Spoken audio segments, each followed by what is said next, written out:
Bueno, tuvimos un pequeño lapso de interrupción, pero vamos a continuar. Soberano Dios, en el nombre del Señor Jesucristo y conforme a tu palabra, a través de este medio envío bendición sobre cada persona que está en sintonía de este programa. Pido que tu mano poderosa obre. Bendiga, Señor, a cada una de las personitas que ha estado atento a este programa, y que la gracia y la misericordia tuya los ayude de manera especial. Gracias, poderoso Dios. Pido, Espíritu Santo, tu asistencia y tu ayuda de manera especial en este momento para cada persona que está aquí, que está escuchando este programa.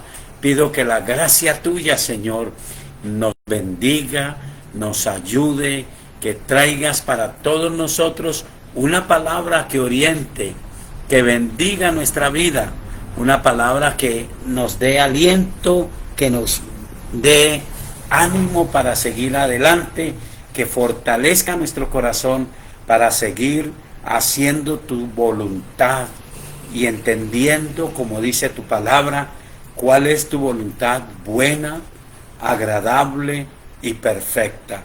Porque hacer tu voluntad es una bendición para cada uno de nosotros, porque tus mandamientos no son gravosos, son buenos para con nosotros. Gracias, Señor, por cada persona que puede estar en sintonía, por cada uno de los que escuchará este programa en diferido. Te bendigo a ti, Señor, Padre eterno y poderoso, en el nombre de nuestro Señor Jesucristo. Amén. Bueno, estamos muy agradecidos a Dios. En esta mañana tuvimos una palabra interesante, muy bonita, muy desafiante, pero quiero darle el complemento de esa palabra. Y ese complemento está en el libro del profeta Ezequiel, el capítulo 22. Para todos los estudiosos de la Biblia, Ezequiel capítulo 22 describe muy gráficamente la razón por la que Dios apartaba su rostro de su pueblo y iba a permitir que fuesen llevados en cautiverio. La razón, dice allí, es que el pueblo había perdido el sentido y solamente invocaban a Dios, pero no guardaban, no obedecían sus mandamientos, vivían una vida totalmente apática. Y es increíble pensar, entender que Dios no tiene la intención de apartar su rostro, de dejarnos en manos de nuestro enemigo, del que de verdad nos odia, del que aborrece nuestras almas, sino que el Dios del cielo quiere protegernos, quiere guardarnos. Algunos dicen que no comparten la idea de perder la salvación, de perder la vida eterna. Dicen, no puede ser porque Dios no falla. Es verdad, pero hay principios espirituales, y el principio espiritual dice, el que persevere hasta el fin, este será salvo. El principio espiritual dice, ay de nosotros si descuidamos una salvación tan grande. Dios no falla, pero hay principios espirituales que nosotros tenemos que observar. Pero en este tema de las faltas que estaban haciendo que Dios escondiera su rostro del pueblo de Israel, surge una incógnita, algo que a veces es difícil de entender para nosotros. En Ezequiel, en el capítulo 22, dice en el versículo 29, el pueblo de la tierra usaba de opresión y cometía robo, al afligido y menesteroso hacía violencia, y al extranjero oprimía sin derecho, y busqué entre ellos hombre que hiciese vallado y que se pusiese en la brecha delante de mí a favor de la tierra para que yo no la destruyese, y no lo hallé. El Señor con toda la razón, antes de proceder a desamparar a su pueblo, dice la Biblia que buscó entre nosotros mismos un hombre. Puede ser en este tiempo, ya sabemos por la Escritura, que no hay diferencia. Para Dios no hay diferencia entre hombre y mujer. A través de Jesucristo todos somos uno y todos somos escuchados por el Dios del cielo. Tenemos la misma salvación valiosa por la fe en el nombre soberano de nuestro Señor Jesucristo. Tenemos la misma autoridad para sanar a los enfermos, para predicar el Evangelio, para echar fuera a los demonios en el nombre de nuestro Señor Jesucristo. No era una promesa para los discípulos. Nos aferramos a lo que dice la Escritura, a lo que enseña la Biblia. Es una promesa para todos los que creen. Y entonces creemos que no está hablando a los hombres, al sexo masculino, sino a todos los que creen en Dios. Y dice, yo busco a alguien que haga vallado, que se ponga en la brecha delante de mí a favor de la tierra, para que yo no la destruyese. Y qué tristeza, dice, y no lo hallé. Estuve mirando un poquitico y entonces encontré lo siguiente. La palabra hacer vallado en el hebreo viene de la palabra legader, que quiere decir cercar, delimitar, construir una barrera para que no haya más paso. Es decir, cuando se hace un vallado en el original hebreo, dice que es construir una barrera, colocar un obstáculo, delimitar de tal manera que nadie más pueda pasar y hacer lo que quiera hacer. La única manera que nosotros entendemos, y lo tomamos en dos nombres para esto, lo llamamos intersección y guerra espiritual. El pueblo cristiano tiene que aprender que ganar las almas para Cristo, fortalecer la iglesia, poder con la ayuda de Dios hacer parte de una iglesia victoriosa, requiere de intersección y de guerra espiritual.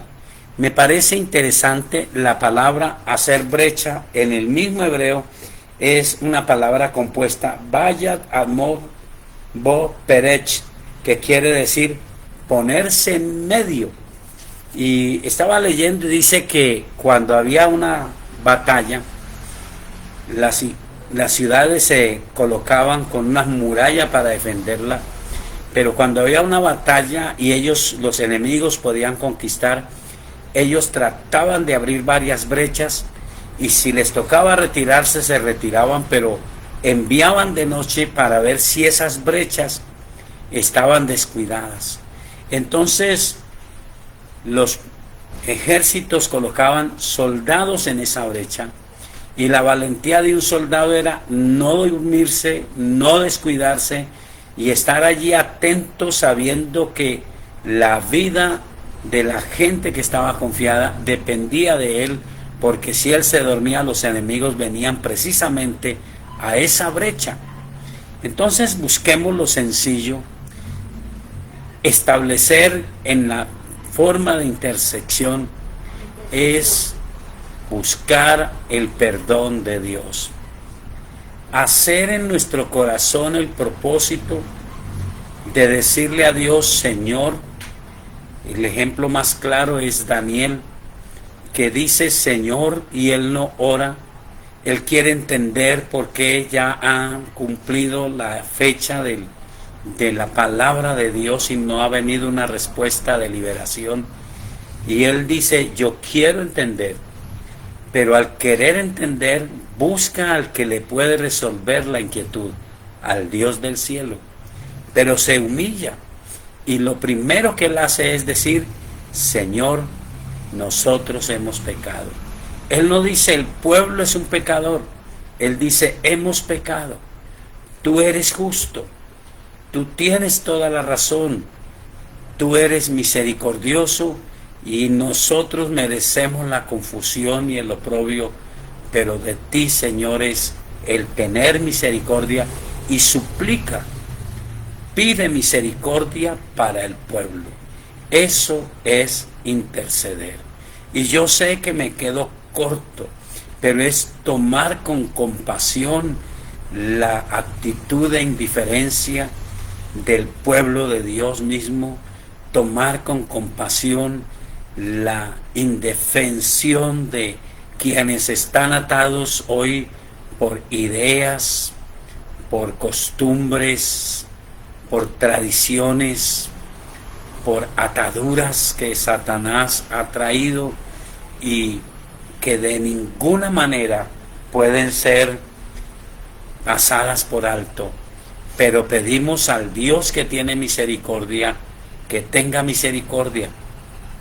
Y de razón Él busca quien haga esto, porque es que el primer gesto de Dios no fue venir a juzgar a la tierra por el pecado, es venir a dar una oportunidad del perdón, a decir que Jesucristo venía a pagar por todos nosotros.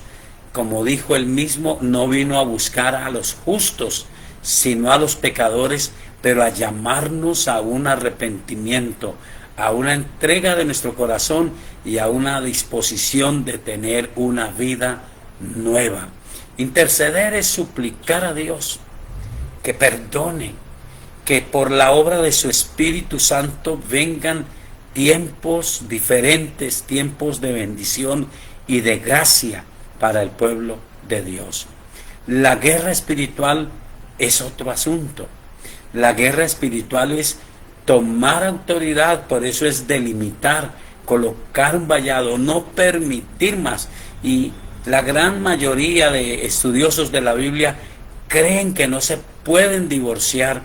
No es solamente suplicar a Dios, sino estar en la disposición de pedirle al Señor del cielo que todos nosotros podamos hacer lo correcto, que necesitamos la ayuda de su Espíritu Santo, pero la guerra espiritual es tomar la autoridad, delimitar con claridad.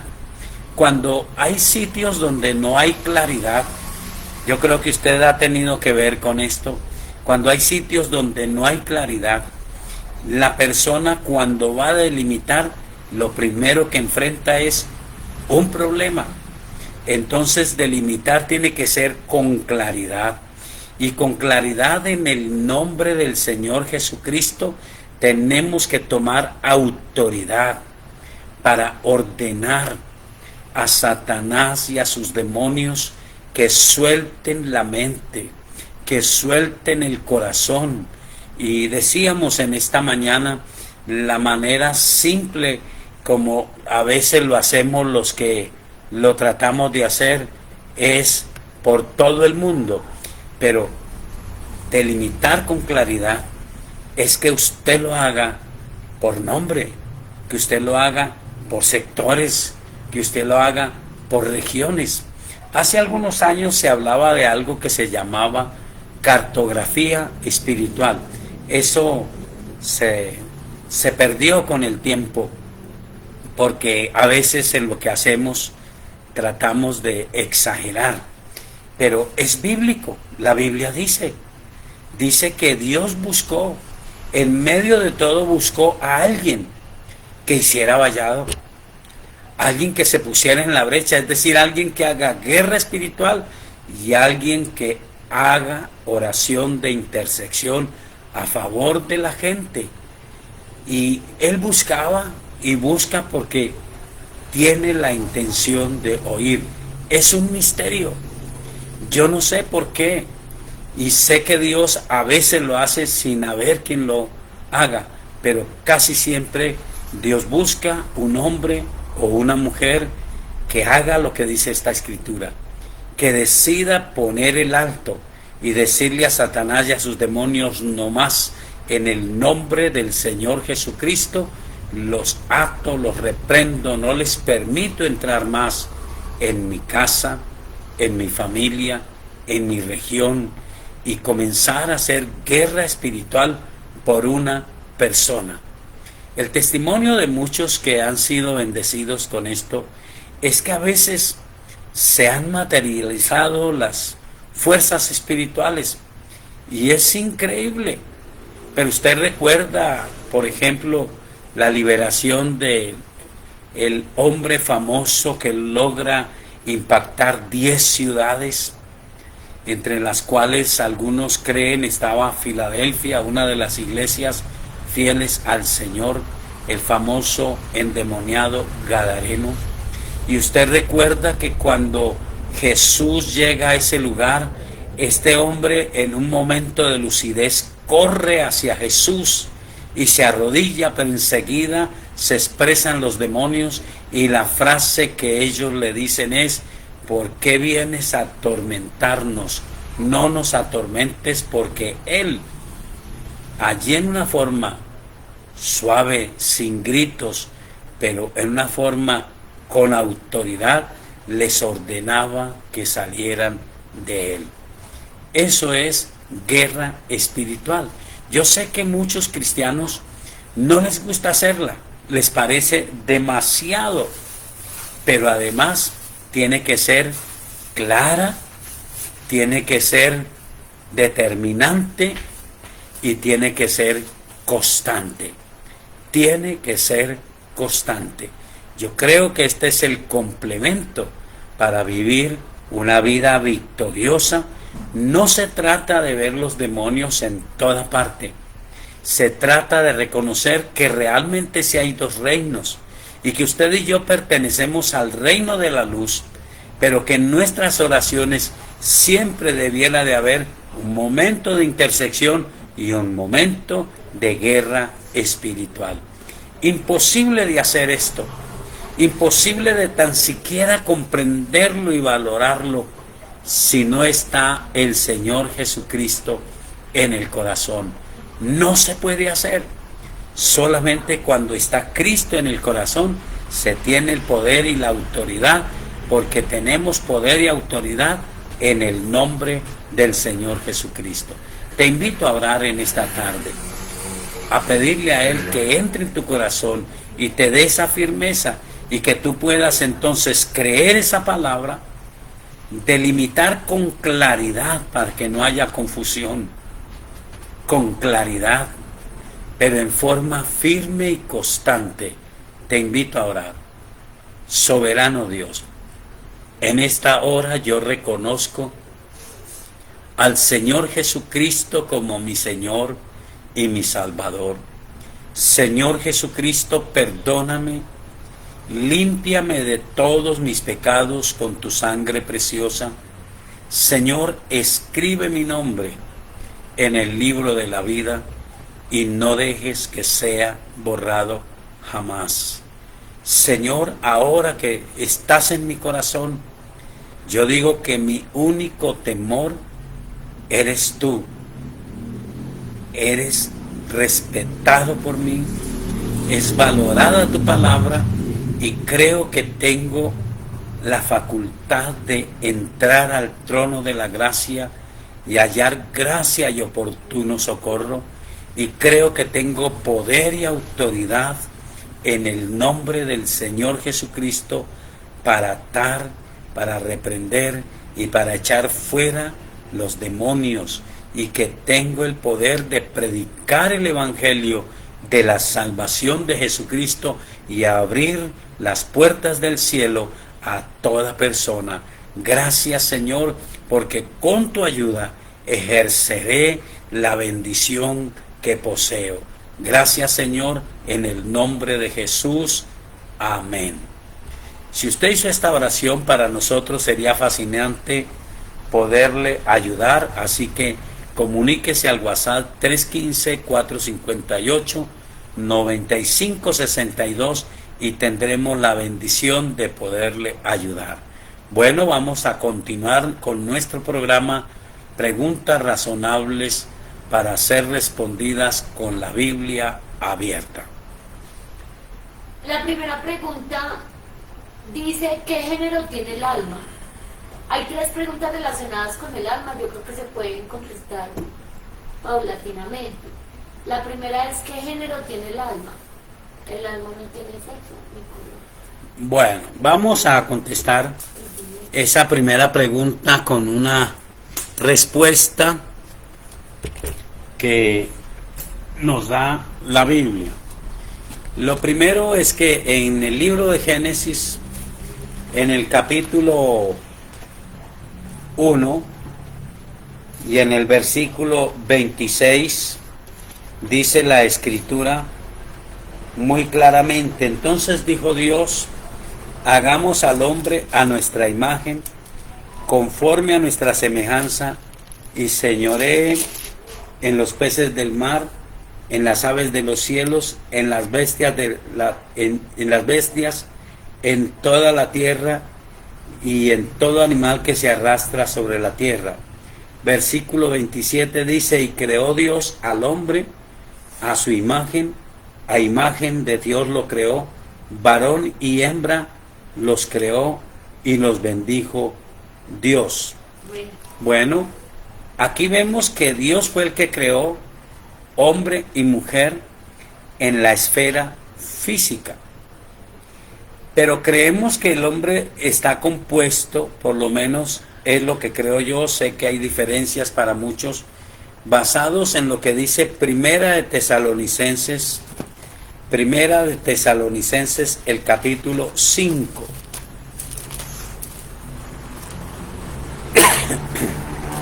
Primera de Tesalonicenses capítulo 5 dice lo siguiente, el versículo 23: y el mismo Dios de paz os santifique por completo, y todo vuestro ser, espíritu, alma y cuerpo, sea guardado irreprensible para la venida de nuestro Señor Jesucristo. Entonces, sin profundizar mucho, nosotros encontramos que la Biblia define que el ser humano, y no hay diferencia, por eso en la salvación no hay diferencia, el hombre y la mujer tiene espíritu, alma y cuerpo. Como la pregunta es ¿qué género tiene el alma? Entonces podemos definir como el alma la parte responsable de cada persona. Es la parte que siente, es la parte que sabe y que sufre y que tiene dolor. El espíritu es la parte que viene de Dios y que en algunos, lo dice la Escritura, está muerto por causa del pecado. No ha desaparecido, está allí, pero está muerto por el pecado. Pero cuando venimos a Cristo, nuestro espíritu vive y tenemos vida nueva en Cristo Jesús. El cuerpo, todos lo conocemos. Los que están viendo esta proyección, están viendo el cuerpo que representa, el cuerpo que Dios me dio para administrar y para ser bendecido en esta tierra. Y usted puede percibir mi alma, pero no la puede ver. Entonces, ¿qué es el alma? Es la parte responsable, es la parte consciente, es la parte que sufre, es la parte que siente. Pero miremos lo que dice el Dios del cielo sobre el alma. Creo que es en el Evangelio de San Mateo cuando le hacen una pregunta sobre el matrimonio. Y la gente se inventa. Jesús daba historias reales, pero la gente, por atacarlo a él, por ponerlo a prueba, inventaba cosas. Y esta es una invención. Parece muy lógica. Alguien le dice: Señor, Moisés dijo en la ley, porque Dios se interesaba en las tribus, que cuando una persona muriera sin hijos, su hermano podía tomar a su esposa, y eso está en Mateo capítulo 22. Y dice los saduceos que dicen que no hay resurrección, dice claramente, aquel día, versículo 23, vinieron a él los saduceos que dicen que no hay resurrección, y le preguntaron diciendo, maestro, Moisés dijo, si alguno muriere sin hijos, su hermano se casará con su mujer y levantará descendencia a su hermano. Hubo pues entre nosotros 7 hermanos, esto se lo inventaron ellos. El primero se casó y murió, y no teniendo descendencia dejó su mujer a su hermano. De la misma manera también el segundo, y el tercero, y hasta el séptimo. Y después de todos murió también la mujer. En la resurrección de cuál de los 7 será ella mujer, ya que todos la tuvieron. Escuche la respuesta. Entonces respondiendo Jesús les dijo, erráis ignorando las escrituras y el poder de Dios, porque en la resurrección ni se casarán, ni se darán en casamiento, sino serán como los ángeles de Dios en el cielo. Pero respecto a la resurrección de los muertos, ¿no habéis leído que lo que os fue dicho por Dios cuando dijo, yo soy el Dios de Abraham, el Dios de Isaac y el Dios de Jacob? Dios no es Dios de muertos, sino de vivos.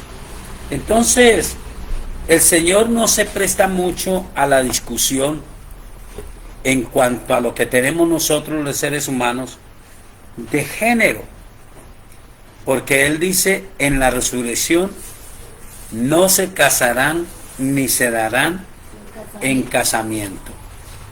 Lo que hay ahora en cuanto al asunto de hombres y mujeres es una perversión del cuerpo que es profetizada en la Escritura y que se dice el origen, y si usted quiere saber el origen de esa perversión, puede leer Romanos capítulo 1 y capítulo 2. Entonces, la verdad, no puedo decir en el cielo no habrá hombres ni mujeres.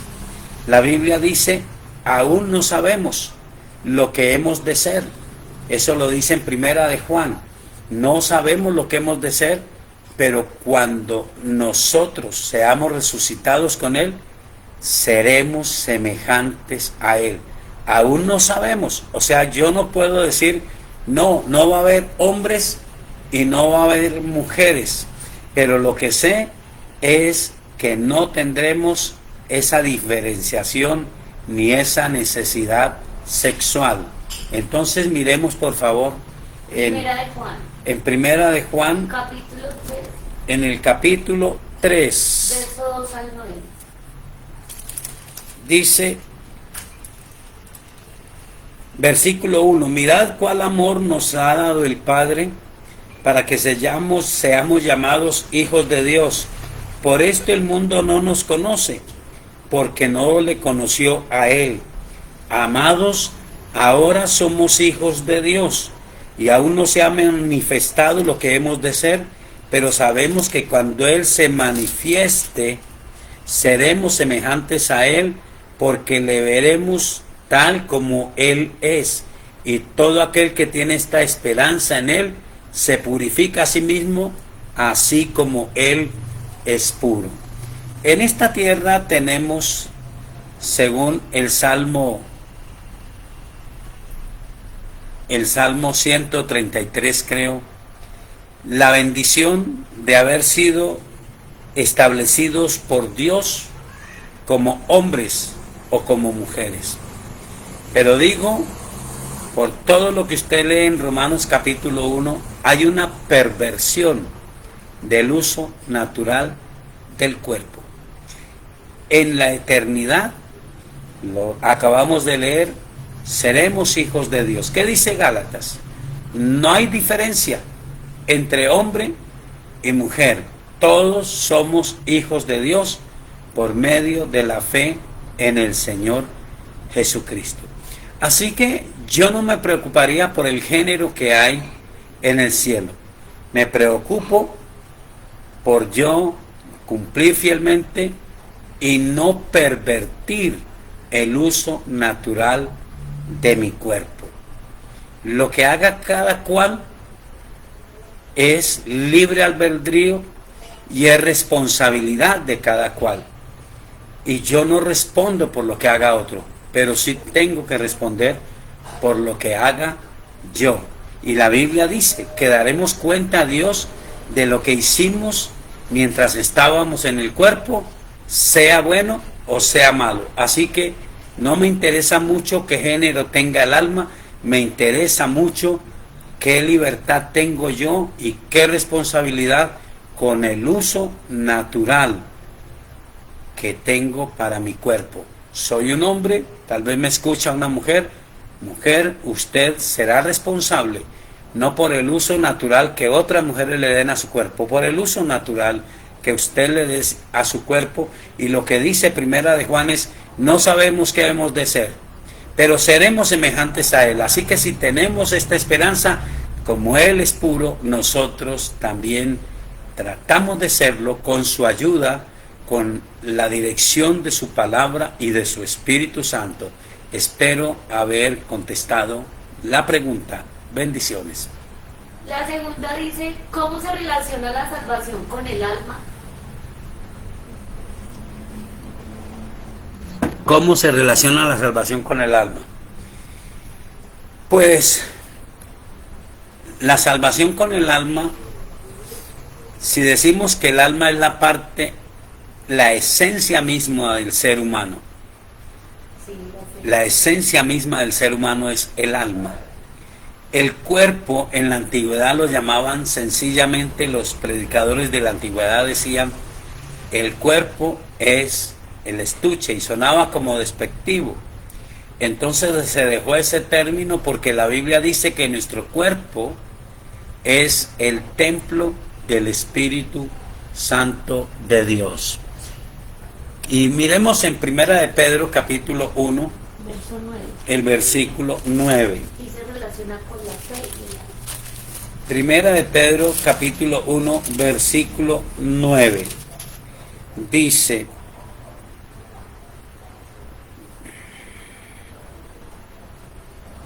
podemos leer desde el versículo 3. Bendito el Dios y Padre de nuestro Señor Jesucristo, que según su grande misericordia nos hizo renacer para una esperanza viva por la resurrección de Jesucristo de los muertos, para una herencia incorruptible, incontaminada e inmarcesible, reservada en los cielos para vosotros, que sois guardados por el poder de Dios mediante la fe, para alcanzar la salvación que está preparada para ser manifestada en el tiempo postrero, en lo cual vosotros os alegráis, aunque ahora por un poco de tiempo, si es necesario, tengáis que ser afligidos en diversas pruebas, para que sometida a prueba vuestra fe, mucho más preciosa que el oro, el cual, aunque perecedero, se prueba con fuego, sea hallada en alabanza, gloria y honra, cuando sea manifestado Jesucristo, a quien amáis sin haberle visto, en quien creyendo, aunque ahora no lo veáis, os alegráis con gozo inefable y glorioso, obteniendo el fin de vuestra fe, que es la salvación de vuestras almas. Los profetas que profetizaron de la gracia destinada a vosotros, inquirieron y diligentemente indagaron acerca de esta salvación, escudriñando qué persona y qué tiempo indicaba el Espíritu de Cristo que estaba en ellos, el cual anunciaba de antemano los sufrimientos de Cristo y las glorias que vendrían tras ellos. A estos se les reveló que no para sí mismos, sino para nosotros administraban las cosas que ahora son anunciadas por los que os han predicado el Evangelio por el Espíritu Santo enviado del cielo, cosas en las cuales anhelan mirar los ángeles. Espero que sea clara la palabra más que lo que yo pueda decir. El fin de la vida espiritual es la salvación del alma. ¿Por qué? Ya leemos los textos.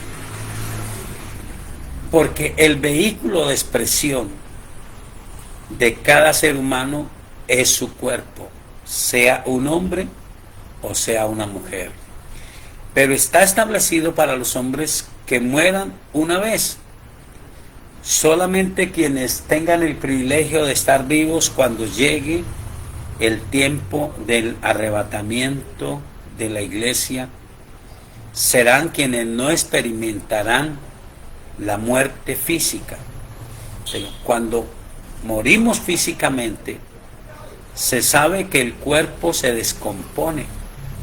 Por eso los cristianos han superado un poco el miedo o la idea de que si alguien es cremado ya no hay manera. La Biblia dice que volvemos al polvo de la tierra del cual fuimos formados. Recuerde que cuando Dios creó al hombre, tomó polvo de la tierra y sopló sobre él, y lo que le dio vida fue el aliento de Dios. Dios colocó en nosotros, nos hizo un cuerpo y colocó en nosotros un alma que es responsable y una presencia, un testigo de Él, una capacidad de relacionarnos con Él, que es el Espíritu.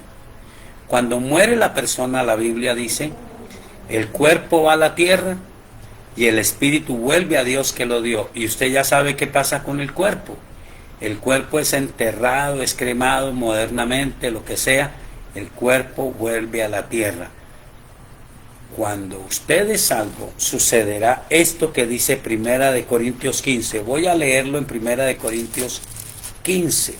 Usted puede leerlo en Primera de Tesalonicenses capítulo 4. Yo lo voy a leer en Primera de Corintios capítulo 15. El versículo, el título, dice la resurrección de los muertos, pero yo voy a leer el versículo 51.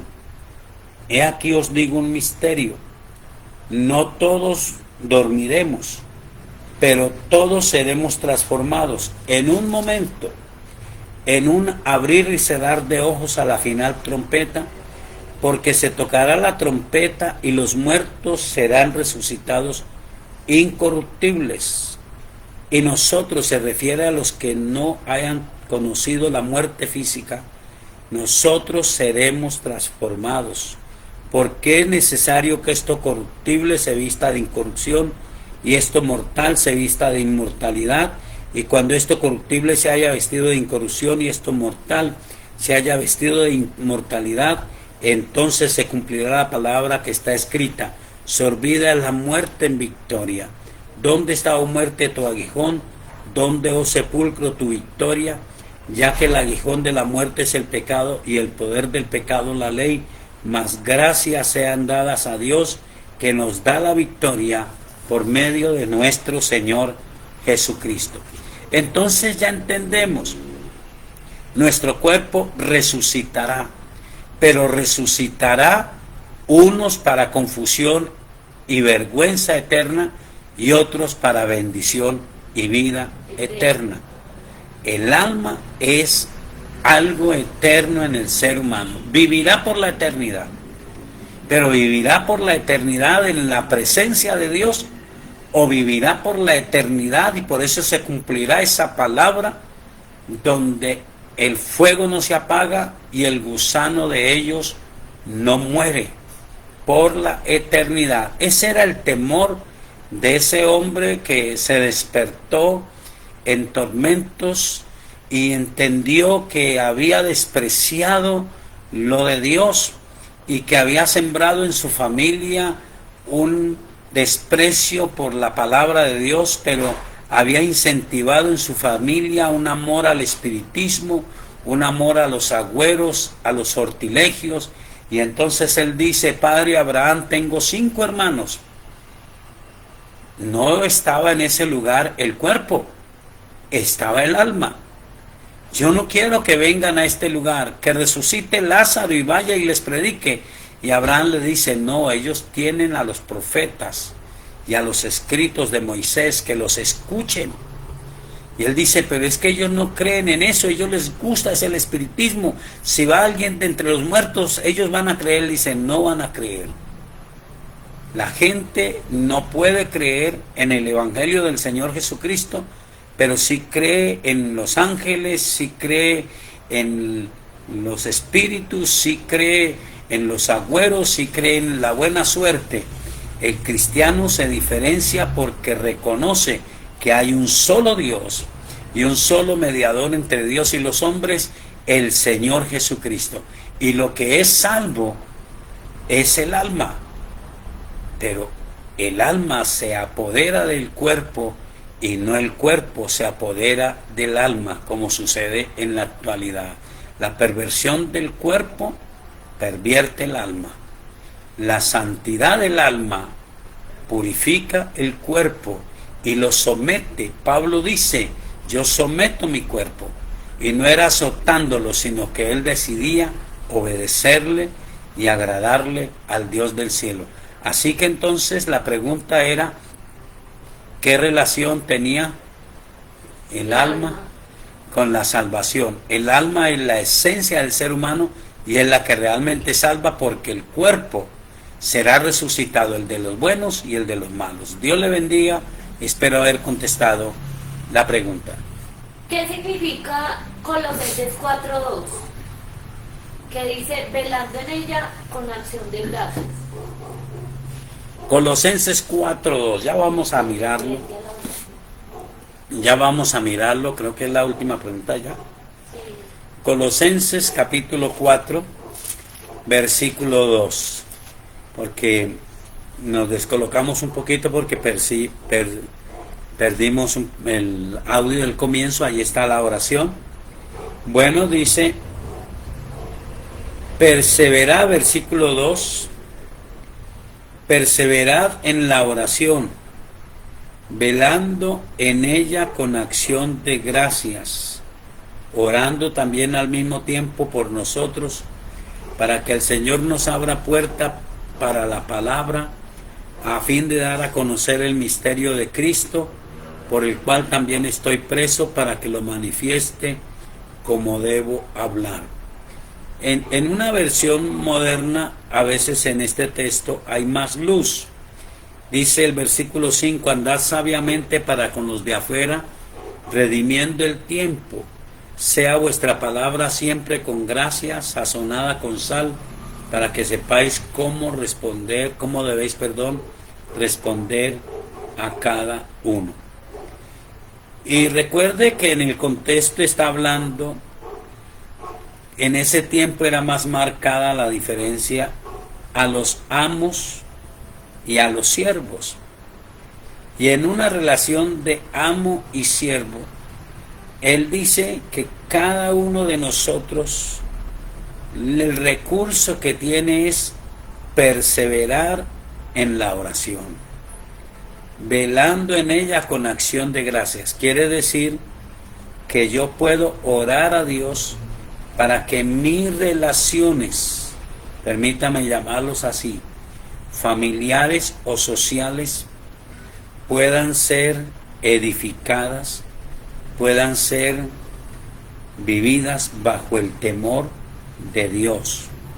Que yo pueda, no por ser cristiano, exigir que todos los demás sean más espirituales que yo, sino que yo pueda darle gracias a Dios sabiendo que Él me colocará en gracia.